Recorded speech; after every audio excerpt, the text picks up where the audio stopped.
Vitória número 671, conhecida como MP do futebol, pretende reestruturar a administração dos clubes brasileiros. As dívidas poderão ser parceladas em até 240 vezes com a contrapartida da adoção de boas práticas de gestão. Os gastos com o departamento de futebol devem ser de no máximo 80% do valor arrecadado. Os mandatos presidenciais serão limitados e as contas passarão pela análise de órgão fiscalizador. O deputado federal Otávio Leite, relator da medida provisória, explica que os clubes não poderão antecipar receitas vindas da transmissão dos jogos. Quem não estiver em dia com estas medidas poderá ser rebaixado de divisão no campeonato nacional. Essa regra de rebaixamento, caso o clube não esteja pagando em dia parcelamento e os seus salários de seus atletas, já vai por si só gerar um tranco de ajuste pesado. Todo mundo vai ter que mexer nos bolsos, apertar o cinto. Ninguém pode gastar mais do que tem capacidade de arrecadação. Embora represente um grande passo, a medida provisória não atendeu todas as propostas consideradas ideais pelo bom senso. O grupo criado em 2013 por jogadores descontentes com os rumos do futebol defendia regras ainda mais rígidas, como explica o advogado Fernando Batista. O custo futebol original que o bom senso defendia e que estava na medida provisória era de 70% e era um custo sobre todo o futebol, não só sobre salário de jogador e contratações. Então entra aí salário de treinadores, fisioterapeuta. O bom senso lamentou a retirada do ponto que incluía a seleção brasileira como patrimônio cultural do povo. Esta medida facilitaria a atuação do Ministério Público e do Tribunal de Contas da União junto à Confederação Brasileira de Futebol, órgão máximo do esporte no país. O deputado federal João Derli acredita que a transparência na CBF é o próximo ponto a ser discutido para o desenvolvimento do futebol nacional. Acabou retirando esse artigo, acaba nos comprometendo um pouco mais aí a atuação frente à CBF para trabalhar com o tempo aí para a gente ver se a gente consegue, talvez, apesar que a CBF tem muitos deputados que a defendem, né, que são até dirigentes ou sócios do próprio Del Nero, então ver se a gente ao longo do tempo a gente consegue ajudar a moralizar melhor o futebol, né? A MP do futebol é um grande passo para a retomada do caminho de vitórias do Brasil dentro e fora dos campos. Ainda assim, muito precisa ser avançado na relação entre clubes e torcida, no desenvolvimento das categorias de base e no calendário de competições. Amanhã, estes 3 pontos serão detalhados na última reportagem da série especial. Agência Rádio Web. Produção e reportagem de Christian Feuler e Rafael Ferri. Edição Mariana de Freitas. Pula, pula, cai, levanta, sobe, desce, corre, chuta, abre espaço, vibra e agradece. Babaraúma.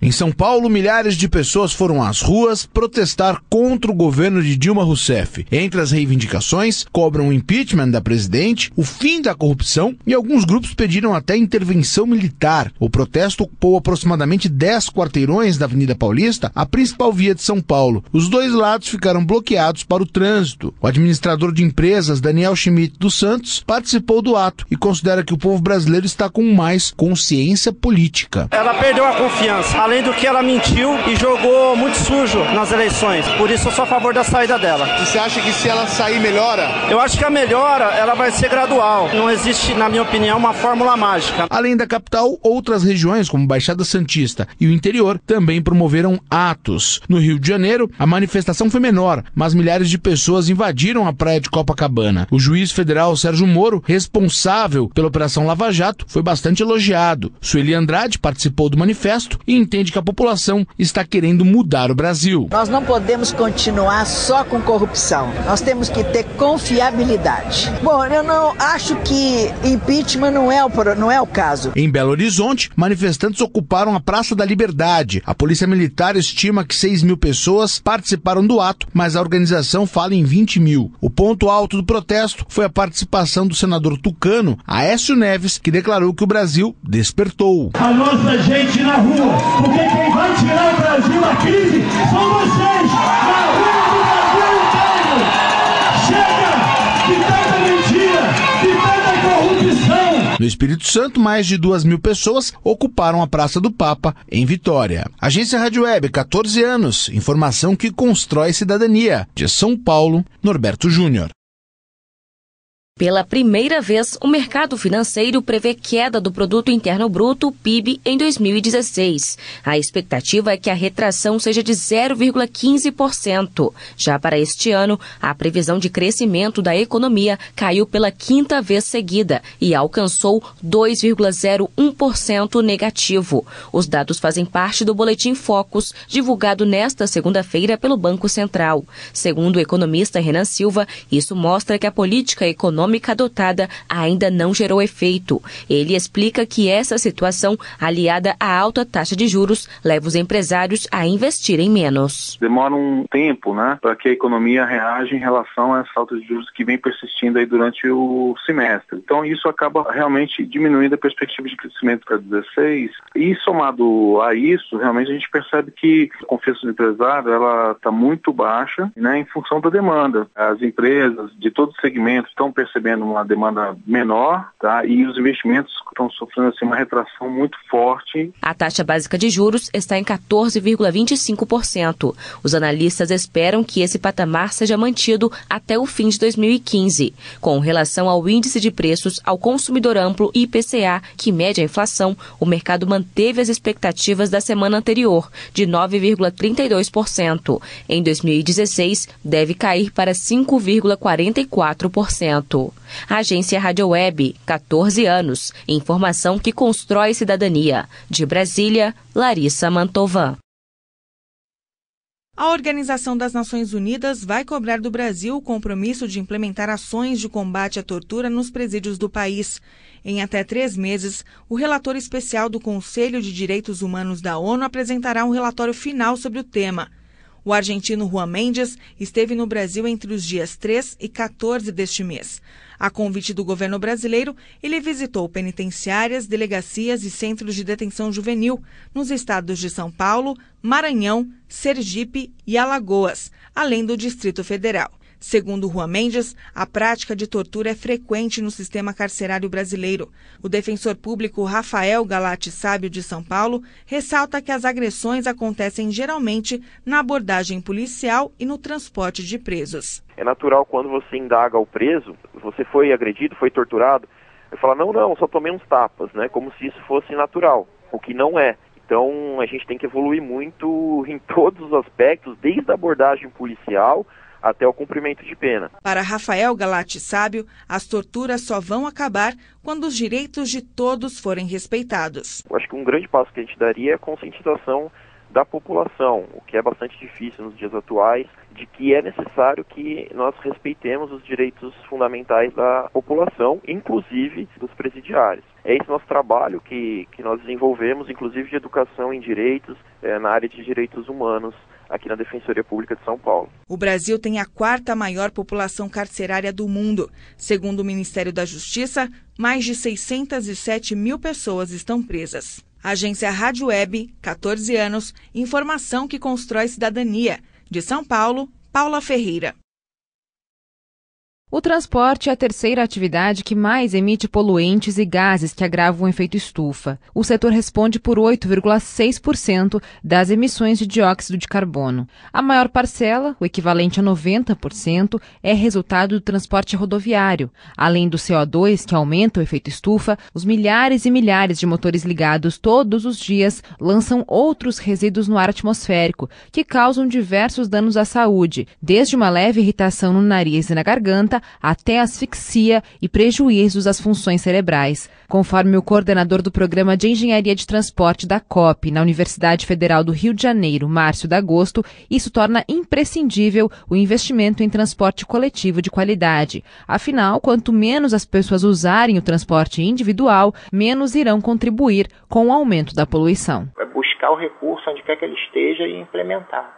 Transporte público de massa nas cidades, transporte ferroviário, eletrificado, transporte de grande capacidade para carga, ferrovia, transporte marítimo de cabotagem. Desde 2007, a Confederação Nacional do Transporte e o SESC-Senat realizam o Despoluir, Programa Ambiental do Transporte. O projeto verifica o material particulado emitido por ônibus e caminhões. Se estão acima do recomendável por órgãos ambientais, devem ser encaminhados para a manutenção. Somente até junho deste deste ano, já foram realizadas mais de 117 mil aferições. Em 76% dos casos, os veículos estavam de acordo com os padrões ambientais. Motoristas interessados em fazer a verificação devem entrar em contato com as federações ou sindicatos de transportadores de seus estados. Agência Rádio Web de Brasília, Natália Pianegonda. A atriz Bruna Lombardi reapareceu na televisão brasileira neste domingo, aos 63 anos, com rosto e corpo de 30. O segredo, em entrevista ao programa Fantástico da Rede Globo, ela disse que só come alimentos orgânicos, carnes só de peixe. Segundo a nutricionista da Associação Brasileira de Nutrição, Ana Célia Oliveira, uma boa alimentação é importante para a pessoa chegar bem aos 60. Boa alimentação associada às escolhas que as pessoas fazem em relação a como vive, determinam todo o sucesso da vida da pessoa, no sentido da manutenção da saúde, da prevenção das doenças, inclusive também da questão da aparência. Na entrevista, Bruna Lombardi disse ainda ser uma pessoa tranquila. O psicólogo Cristiano Nabuco, do Instituto de Psiquiatria da Faculdade de Medicina da Universidade de São Paulo, alerta. Quanto mais positivo for o meu pensamento, quanto mais disposto eu estiver, possivelmente isso cria uma série de consequências positivas, inclusive criando um desgaste menor no corpo. Segundo a dermatologista Ana Maria Pinheiro, da Sociedade Brasileira de Dermatologia, cuidar bem da pele também é essencial para manter rosto e corpo jovens. Porque o envelhecimento, ele, causado pelo sol, ele é constante, diário. De acordo com o IBGE, a atual expectativa de vida do brasileiro está em 74,9 anos. Agência Rádio Web, 14 anos. Informação que constrói cidadania. De Brasília, Sueli Frota. A Agência Nacional de Telecomunicações anunciou neste mês que pode haver uma redução no número de orelhões no país por conta da queda na utilização deles. Segundo a Anatel, o Brasil possui hoje 763 mil telefones públicos. Mas a Proteste enviou nesta segunda-feira um ofício ao Ministério das Comunicações e ao Ministério Público Federal pedindo que não haja essa diminuição, como justifica a supervisora institucional da entidade, Sônia Amaro. A gente não pode esquecer que existe a população de baixa renda que não tem acesso ainda a outro tipo de telefonia, seja fixa ou móvel. A gente tem uma grande parte da população que realmente precisa desse tipo de equipamento, né, que é o telefone público, tem que ter isso disponível. Além disso, a telefonia celular no Brasil é considerada uma das mais caras do mundo, o que torna os orelhões ainda mais importantes, segundo a entidade. Sônia Amaro ainda explica que a Proteste defende que o telefone público também passe a oferecer outros serviços, como sinal de internet via Wi-Fi. Outros países têm feito essa, digamos, transformação, né? Quer dizer, utilizando esse equipamento já público para esse tipo de serviço, de uma maneira que realmente a gente busque uma melhoria, até porque hoje o consumidor brasileiro hoje sofre muito com a falta, né, desses serviços de Wi-Fi nos locais públicos.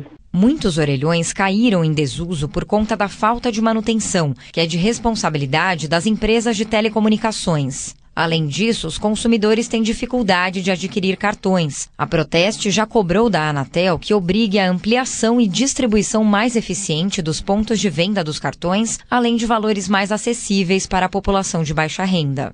Agência Rádio Web, 14 anos. Informação que constrói cidadania. De São Paulo, Carolina Cassola. A presidente Dilma Rousseff reuniu na manhã desta segunda-feira o núcleo palaciano e as manifestações ocorridas no domingo contra o governo continuaram no foco das discussões. A ordem, após o encontro de coordenação política, foi ter cautela ao falar sobre os protestos, reafirmar que o governo reconhece a insatisfação. Houve e está agindo. Além disso, desta vez, o ministro da Comunicação Social, Edinho Silva, destacou que também é preciso quebrar o clima de pessimismo. Para o ministro, escalado para falar com a imprensa, também é necessário colocar um fim na intolerância. Nós respeitamos as manifestações, mesmo discordando